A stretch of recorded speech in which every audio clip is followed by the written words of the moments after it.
अस्सलाम वालेकुम everyone, welcome to my channel ideas and GK with Danish. और जैसा कि आपको पता है कि हमारा इस वक्त एक सिलसिला चल रहा है इलेक्शन एक्ट 2017 को लेकर। तो उसी हवाले से कल एक वीडियो मैंने रिकॉर्ड करके अपलोड की थी। उम्मीद है आप लोगों ने देख ली होगी। अगर नहीं देखी तो क्योंकि it's on the request of you guys, तो आप काइंडली इसको देख लीजिएगा दोबारा, बिकॉज वीडियो का लिंक इस वीडियो के आपको डिस्क्रिप्शन में मिल जाएगा। कल मैंने ओवरव्यू बताया था कि किस तरह से आपने एक्ट को कवर करना होता है और किसी भी एक्ट को, और इस इलेक्शन का एक्ट जो 2017 है उसमें कितने सेक्शंस हैं और कितने उसमें चैप्टर्स हैं। ये मामला सारे के सारे आपको इलेक्शन एक्ट 2017 में देखने होते हैं।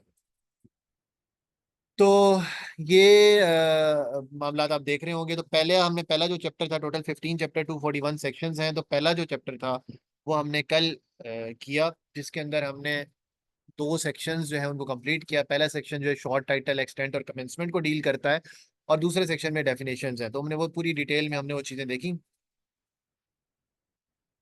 तो अब सिनेरियो ये है कि जो सेक्शन नंबर चैप्टर नंबर 2 है, ये डील करता है इलेक्शन कमीशन ऑफ पाकिस्तान के साथ। इलेक्शन कमीशन ऑफ पाकिस्तान की मतलब जर्नल, उसकी इंस्टीट्यूशनल उसके हवाले से चीज़ें डील करता है। तो उसका जो बेसिकली ओवरऑल सेक्शन 3 और चैप्टर 2 का पहला section of the election act 2017। जैसे मैं आपसे ये बताता चलूँ, मैं ये अमेंडेड वर्जन आपको पढ़ा रहा हूँ जो 2023 तक जो इसमें अमेंडमेंट्स हो चुकी हैं, जिसकी बेस पे 2024 का इलेक्शन हुआ है। हम वहां तक की तमाम चीजें करके रख रहे हैं ताकि किसी भी एंगल से वो आपसे पूछ ले तो आप कर सको। तो आज हमारी कोशिश होगी कि 3-4 सेक्शंस जो हैं वो एटलीस्ट हम आज कवर कर लें, ताकि ज्यादा वो ना हो, क्योंकि ये सेक्शन एक्ट बड़ा बहुत है। तो मुझे तकरीबन 15 से 20 दिन का डेली बेसिस पे एग्जीक्यूशन होगी। तो काइंडली ये रिक्वेस्ट है कि आप लोग फीडबैक जरूर देते रहें, ताकि मुझे आइडिया हो कि मैंने क्या चीज़ें इंप्रूव करनी है और क्या चीज़ें जो हैं वो आपके लिए समझ आ रही हैं और किन चीज़ों में क्लैरिटी नहीं है। तो वो चीज़ें मुझे क्लैरिटी से पता नहीं चलेगा तो मैं उसको तब तक आपको एक्सप्लेन करने के पोजीशन में नहीं होगा। तो procedure of the commission section 3 deal करता है प्रोसीजर ऑफ द कमीशन। इसका जो ये हेडिंग आपने याद रखनी है, मैंने बताया कि आपने प्रिंट करके रख लेना है। तो जो इनकी हेडिंग्स होंगी पहली पहली, वो आपने लाजमी याद रखा करना है, ताकि आपको टाइटल में पता चले। क्योंकि वो डायरेक्टली भी पूछ सकता है कि भाई सेक्शन 3 किससे डील करता है। तो सेक्शन 3 में जी, in the performance of its functions, sub section 1 ये कहता है the commission shall regulate its own procedure. मतलब जो उसका functions, duties and exercise of powers है, आईने पाकिस्तान ने मुतय्यन कर दी हैं। एक्ट के तहत इलेक्शन में क्या करना है ये रोल डिफाइंड है, लेकिन किस तरह से करना है, प्रोसीजर क्या होगा, क्या ज़ाब्ता इखलाक होगा, वो तय करना जो है प्रोसीजर ऑफ द जो है उसकी किसकी जिम्मेदारी है जी, वो कमीशन की जिम्मेदारी है। ठीक है। सब सेक्शन 1 और सेक्शन 3 ये कहता है कि किस तरह से पावर्स और ड्यूटीज और फंक्शंस को परफॉर्म करना है, वो कौन रेगुलेट करेगा, वो commission shall regulate its own procedure. अच्छा, उसके बाद सेक्शन 3 का सब सेक्शन 2 ये कहता है the commission may exercise its powers and perform its function. इसके बाद ये कि commission may exercise its powers and perform its function even if the office of any member of the commission is vacant. और अच्छा, और for any reason unable to attend proceeding of the commission and the decision of the majority member shall have the effect of the decision of the commission. मतलब अगर आपका एक member vacant है को position, मतलब 5 मेंबर टोटल होंगे, एक chief election commissioner होता है और 4 प्रोविंस के जो है वो हेड होते हैं, मिला के इलेक्शन कमीशन बनता है।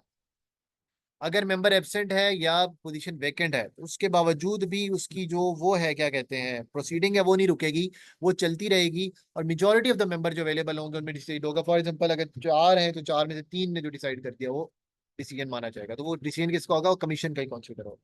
ठीक है। सेक्शन 3 का सब सेक्शन 3 कहता है कि if upon any matter requiring a decision of the commission there is a difference of opinion among its members, the opinion of majority shall, सीधी सी बात है जैसे जुडिशरी में होता है। तो जैसे अब मेजोरिटी का जो डिसीजन है प्रिवेल करेगा, decision of commission shall be expressed in terms of opinion of majority, provided that where the members attending the proceeding of commission are four and they are equally divided in their opinion, or where the members attending the proceeding of the commission are three and there is difference of opinion among them। ठीक है।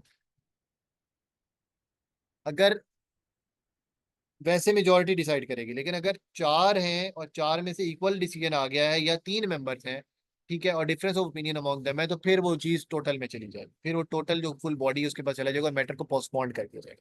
ठीक हो गया। अगर 3 member हैं तो 2-1 से अगर डिसीजन आता है तो इसका मतलब हो सकता है दूसरे 2 मेंबर्स हैं वो 2 वालों की राय से इत्तेफाक ना करते हो, 1 वाले के साथ बैठते हो, इसलिए फुल मेंबर का वेट किया जाएगा, फुल कमीशन का। 2-2 है तो फिर तो डेफिनेटली आपको एक डिसाइडेड वोट चाहिए, तो उसके लिए आपको 5वें मेंबर का वेट करना है। ठीक है।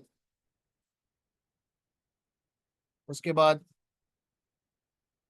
सेक्शन 3 का सब सेक्शन 3 हमने देख लिया। देन सेक्शन 3 का सब सेक्शन 4 ये कहता है कि in this section and section 6 the term member of commission include the commissioner. Member of commission का मतलब है कमिश्नर जो है उसको इंक्लूड करता है। चीफ इलेक्शन कमीशन कमिश्नर जो है वो भी इसका मेंबर है। Member of the commissioner, commissioner provincial election commissioner, chief election commissioner, चार प्रोविंशियल होंगे और एक चीफ होगा। तो ये सेक्शन 3 के बेसिकली चार सेक्शंस हैं, ये मैंने आपको बता दिया है। पहला सेक्शन डील करता है फ्रॉम द पावर्स के, क्या किस तरह से पावर फंक्शन है, ड्यूटी को एक्सरसाइज करना है, उसका प्रोसीजर भाई ज़ाब्ता खिलाफ खुद तय करेगा, कमीशन किसी और ने उस पर इन्फोर्स नहीं कर सकता। मतलब इसको एक तरह से कहें कि सेक्शन 3 का सब सेक्शन 1 बेसिकली, अगर मैं आपको देसी जुबान में बात करूं तो आप ये कह सकते हो मेरा बच्चा कि ये जो सेक्शन है सेक्शन 3 का सब सेक्शन 1, ये क्या करता है, ये बेसिकली कमीशन की इंटरनल फंक्शनल ऑटोनॉमी की बात करता है। प्रोसीजर ऑफ द कमीशन के अंदर सेक्शन 3 का सेक्शन 1 क्या कहता है, फंक्शन की इंटरनल ऑटोनॉमी की बात करता है कि किस तरह से कमीशन ने रेगुलेट करना है, ये चीज के रोल का प्रोसीड करने ये नहीं कहते। अब आप इसको पेराए में रख के, जो एक डिसीजन सुप्रीम कोर्ट का आया था उस पर इलेक्शन कमीशन ने कहा था कि हमारी जुरिस्डिक्शन में मुदाखलत की गई है, कि मतलब हमें बताया गया कि इससे इस तक रोल्स तय करो। हाँ, वाइडर पर्सपेक्टिव में सुप्रीम कोर्ट या कोर्ट्स डिसाइड कर सकती हैं कि क्या करना है कमीशन को, लेकिन इंटरनल निटी ग्रिटी में कि इस तरह से तुमने करना है, इस तरह से करना है, ये इलेक्शन कमीशन को जो है नहीं बताया जा सकता। इसकी ऑटोनॉमी उसको इंटरनल फंक्शनल ऑटोनॉमी दी है जी सेक्शन 3 के सबसेक्शन 1 ने।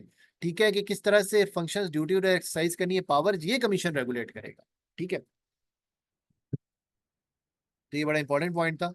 फिर भी दूसरी बात मैंने बताई कि मेजोरिटी, अगर कोई बंदा मिसिंग है तो मेजोरिटी डिसाइड करेगी, लेकिन अगर बंदे 4 हैं टोटल तो 2-2 हो जाता है, तो फुल कमीशन का वेट किया जाएगा। ये अगर बंदे 3 है तब भी 2-1 हो जाता है, तब भी फुल कमीशन का वेट किया जाएगा। सेक्शन 3 का सबसेक्शन 3 कहता है। और सेक्शन 4, इस सेक्शन 3 के सबसेक्शन 4 में कहते हैं कि जो कमिश्नर की बात है, कमिश्नर क्या भी इंक्लूड होगा in the members of the commission. ठीक है, सो उम्मीद है यहाँ तक आप लोगों को क्लियर होगा। Now I am moving towards the section 4। Section 4 जो है वो कहता है पावर टू इशू डायरेक्शंस। ठीक है, अब अगर आप बात करें तो अक्सर बात की जाती रहती है कि यार आर्टिकल 220, आर्टिकल 220 को इन्फोर्स, आपने भी देखा होगा इलेक्शन से, तो ये इलेक्शन कमीशन के पास आर्टिकल 220 की पावर है, वो क्यों नहीं एग्जेक्टिव को अथॉरिटी दे सकता। तो बेसिकली पावर क्या थी कि भाई एग्जेक्टिव ड्यूटीज इलेक्शन कमीशन का जो है कॉन्स्टिट्यूशन का एक्ट है 220 के तहत, उसके तहत एग्जेक्टिव बॉडीज हैं तमाम की तमाम, वो पाबंद हैं कि वो दी हुई हिदायत जो इलेक्शन कमीशन देगा, पाकिस्तान का इंतखाबी इदारा जो हिदायत देगा उसको पूरा करने की पाबंद कौन है, वो है जी, वो कौन है जी, वो आपकी है इलेक्शन बॉडीज, वो आपकी हैं सॉरी तमाम एग्जेक्टिव बॉडीज, वो पाबंद है उसको पूरा करने। ठीक है, पावर टू इशू डायरेक्शन के अंदर क्या होगा, पावर टू इशू डायरेक्शन के अंदर ये होगा, commission shall have the power to issue such directions और order as may be necessary for the performance of its function and duties including an order for doing complete justice in any matter pending before it, or and an order for the purpose of securing the attendance of any person or the discovery or production of any document। ठीक है, commission जो है power कर सकता है, के पास power है कि वो इशू करे डायरेक्शन और ऑर्डर फॉर द परफॉर्मेंस को, अपने फंक्शंस और ड्यूटी को परफॉर्म करने के लिए या जस्टिस कंप्लीट करने के लिए। फॉर इंस्टेंस उसने टैक्स नाहिंदगान की लिस्ट निकालनी है कि ना दहिंदगान की, कि जिन्होंने टैक्स अवेडर्स हैं, वो एफबीआर को लिख सकता है यार मुझे प्रोवाइड करो कि यार ये जो चीजें हैं, क्या ये जो बंदा आया है ये टैक्स प्रॉपरली देता हुआ है, इसके ऊपर कोई लोन ऐसे चढ़े हुए तो नहीं है, क्या ये डिफॉल्टर तो नहीं है, वो डिफॉल्टर इलेक्शन में हिस्सा नहीं ले सकता। तो ये तमाम चीजों के लिए वो डायरेक्शन देगा, दे सकता है। इसके बाद पावर दी है, ये पावर किसने दी है, ये पावर दी है इलेक्शन एक्ट 2017 के सब सेक्शन 4 ने। ठीक है, इसका सब सेक्शन 2 ये कहता है any such direction or shall be enforceable throughout Pakistan and shall be executed if had been issued by the high court. ठीक है, और ये इन्फोर्सेबल होगी थ्रू आउट पाकिस्तान, और इस तरह से इस पर अमल किया जाएगा जैसे हाई कोर्ट की तरफ से, बेसिकली हाई कोर्ट की पावर दे दी गई, क्योंकि आपको पता होगा कि इलेक्शंस का जो एक्ट है ये होता है। ठीक है, anything required to be done for carrying out the purposes of this act for which no provision और no sufficient provision exist shall be done by such authority and in such manner as a commission by direct. अच्छा, ऐसा कोई भी act जो purposes of this act काम करना हो, ठीक है, और उसके हवाले से कोई भी स्पेसिफिक प्रोविजन मौजूद ना हो या सफिशिएंट प्रोविजन एग्जिस्ट ना करती हो, तो उसको इस अथॉरिटी से किया जाएगा कि जिसमें कमीशन ने डायरेक्ट कर दिया। ठीक है, मतलब कुछ ऐसी चीजें आ सकती है ना कि जो आपने एक्ट बनाते हैं उस वक्त हम नहीं सोचा, लेकिन आपको इलेक्शन की चीजें पूरी करने के लिए या अपने जो रूल्स एंड रेगुलेशन पूरे करने के लिए आपको उसकी रिक्वायरमेंट है, तो आप क्या करोगे, उसको बजाय इसके कि उसको लिंगर ऑन करें, आप उसको कमीशन जिस तरह से डायरेक्शन देगा उस तरह से उस पर आपने अमल करवा देना है। देन सेक्शन 5 डील करता है असिस्टेंस टू द कमीशन। ठीक है, सेक्शन 5 का सब सेक्शन 1 ही कहते हैं कमिश्नर और द कमीशन। ठीक है, चीफ इलेक्शन कमिश्नर या commission may require any person or authority to perform such functions or render such assistance for the purposes of this act, और ये और इट में डायरेक्ट, ठीक है। कमीशन एज ए होल या चीफ इलेक्शन कमिश्नर अगर किसी बंदे को असिस्टेंस के लिए बुलाए तो उसको आकर उसको परफॉर्म करने के लिए उसको वो पाबंद है कि वो आकर करेगा, वो जो बंदा है जिससे से मांगा जाए वो करेगा। It shall be the duty of all executive authorities in the federation and the province to render such assistant to the commissioner and the commission in discharge of his, ठीक है।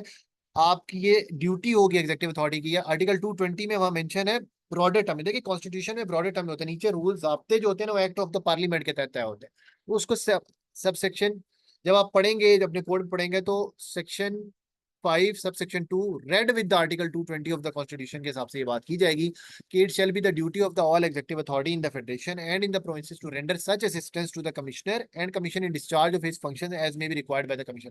मतलब कमिश्नर और कमीशन को जो चाहिए, commissioner mean chief election commissioner, और commission को जो ड्यूटी अपने काम परफॉर्म करने के लिए चीजें चाहिए उसकी असिस्टेंस के लिए एग्जीक्यूटिव अथॉरिटीज के ऊपर ये लाजिम है, ये वो लाजमी है उनके ऊपर कि वो ये काम परफॉर्म करें, ठीक है। Federal government and each provincial government shall make available to the commission such staff as it may require for the performance of its function under this act, ठीक है। इस एक्ट के तहत federal government and provincial government ने available करना, for example ROs कहाँ से आते हैं, गवर्नमेंट देती है ना, एसीडीसीज होते हैं, ठीक है। प्रिजाइडिंग ऑफिसर कहाँ से आते हैं, गवर्नमेंट देती है, उनकी भी ट्रेनिंग करवाते हैं इलेक्शन कमीशन वाले। तो ये बेसिकली क्या, ये रिस्पॉन्सिबिलिटी है फेडरल गवर्नमेंट की कि वो अब इसके काम को पूरा करने के लिए इसको असिस्ट करेंगे, ठीक है। Provided that where the commission decided to utilize the service of serving judicial officer it may do in consultation with chief justice of high court. हो सकता है कभी कभार कहते हैं ना, जैसे अभी पंगा था कि आरओज आप जुडिशरी से ले, तो सर्विंग जुडिशियल ऑफिसर जो है उनकी भी वो कर सकता है, कमीशन डिसाइड करेगा उनकी सर्विसेज लेगा, लेकिन उसके लिए उसको chief justice of the high court से कंसल्ट करना है, अदरवाइज जो एग्जीक्यूटिव अथॉरिटी तो बाउंड है कि उन्होंने ये काम करना है। After the election program has been issued, section 4 का सबसेक्शन 5 का सबसेक्शन 4 ये कहता है, सेक्शन 5 का सबसेक्शन 4 ये कहता है कि after the election program has been issued till the publication of the names of the return candidates in the official gazette any government, return candidates का मतलब है कि जो इलेक्शन लड़े, any government authority shall not post or transfer any official appointed or deputed in connection with an election without prior approval in writing to the. अब जब एक दफा नेम इलेक्शन प्रोग्राम फाइनलाइज हो गया है, फाइनलाइज होने के बाद पब्लिकेशन ऑफ द कैंडिडेट्स के नाम हो चुके हैं, अब गवर्नमेंट मजाज नहीं है कि वो ट्रांसफर पोस्टिंग कर सके, ठीक है। और अगर ट्रांसफर पोस्टिंग करनी है तो उसके लिए पहले लिखना पड़ेगा किसको, ठीक है। कमीशन जो है इटसेल्फ नेसेसरी डायरेक्शन कर सकता है कि भाई ये करते हैं पोस्टिंग और ट्रांसफर ऑफ एनी ऑफिशियल की, अगर उसको लगे कि ये ऑफिशियल असरदार हो रहा है इलेक्शन के ऊपर तो गवर्नमेंट को वो इलेक्शन कमीशन कह सकता है, लेकिन गवर्नमेंट खुद से नहीं कर सकती। कब, जब आपका इलेक्शन प्रोग्राम फाइनल हो जाए, लिस्ट हो जाएगी इस डेट को फला होगा, इस डेट को नॉमिनेशन पेपर्स की ये बात है, ये तो उससे लेकर रिटर्न कैंडिडेट जब तक विनिंग कैंडिडेट्स अनाउंस नहीं हो जाते तब तक आपने एक पूरे प्रोसीजर में कुछ भी वहां पर उखाड़ पिछाड़ भी करनी है रजिस्ट्रेशन के अंदर, तो आपके ऊपर लाजिम है कि आपने किसके तहत करनी है, आपने किसके तहत करनी है, आपने सिर्फ और सिर्फ करनी है कमीशन के अथॉरिटी में। डेलीगेशन ऑफ पावर्स, ठीक है। Commission may authorize the commissioner or any of its member or any officers of the commission to exercise and perform any of its powers and function under this act. Commission जो है authorise कर सकता है commissioner को, ठीक है, मतलब chief election commissioner को या किसी भी मेंबर को इसके, या ऑफिसर जो नीचे ऑफिसर्स होते हैं कमीशन के, कि भाई वो एक्सरसाइज कर सके परफॉर्म कर सके any of its powers and function under this act, ठीक है। ये भी मजाज कौन है, ये कमीशन, इलेक्शन कमीशन खुद ही मजाज है इस अथॉरिटी। उसके बाद सेक्शन 6 का सबसेक्शन 2 ये कहता है commissioner shall exercise powers relating to the appointment of officer and staff to be employed in connection with the functions of the commission and determine their terms and condition of employment in accordance with rule, ठीक है। Commissioner जो है appointment of officer and staff employ करने के लिए जो in connection function of commission जो है वो पावर एक्सरसाइज कर सकता है, और terms and condition of employment तय कर सकते हैं इन अकॉर्डेंस विद रूल्स। अभी जो आपका इलेक्शन ऑफिसर का टेस्ट है उसमें भी जो टर्म्स एंड कंडीशन जो तय की गई है वो कमिश्नर ने की है, ठीक है, with related to the accordance of the rules, ठीक है। Commissioner shall constitute benches comprising 2 or more members of the commission to hear and decide complaints application petition और appeals filed before it under this, मतलब जो आपने कहीं सुना होगा कि इलेक्शन में अब ट्रिब्यूनल में अपील हो गई जी फ्रॉम इलेक्शन कमीशन के ऊपर अपील के भाई री वोटिंग करें, ये रिगिंग हो गई है, इस तरह के एलिगेशंस पे, तो पहले जो होता है उसने 2 मेंबर का या ज्यादा मेंबर्स का बेंच बना सकता है, ये भी जुरिस्डिक्शन है चीफ इलेक्शन कमिश्नर की, वो करेगा to hear and decide complaints application petition और appeals filed before it under this, ठीक है। कंप्लेंट्स एप्लीकेशन या अपील वगैरह जो ये उसके तहत ये बनाने का मजाज भी कौन है, ये भी election commissioner, chief election commissioner है।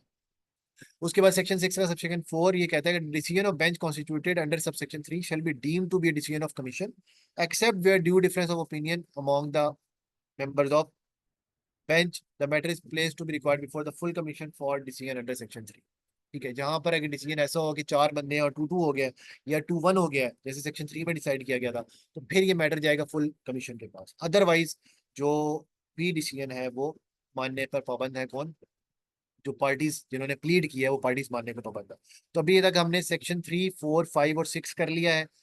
अब सेक्शन 7 थोड़ा सा लंबा है, तो सेक्शन 7 की मैं एक नई वीडियो बनाऊंगा।